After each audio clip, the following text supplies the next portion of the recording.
To, assalamu alaikum mutanenmu na duniya baki ɗaya. Mutanenmu wanda suke tura mana saƙonni ta suke kiran mu suke mana tambayoyi wanda suke biyo mu ta WhatsApp domin ƙarin bayani.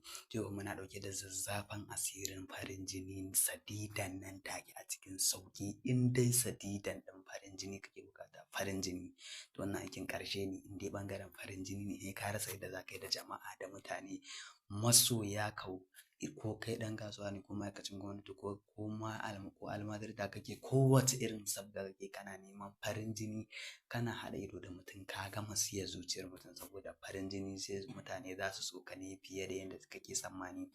Za ka tara jama'a fiye da kake tsammani, za ka tara fans mutane waɗanda masoya naka ne, zanzurutun masoyan mutane da yawa mutane masu neman farin jini. Wannan asirin ƙarshe ne.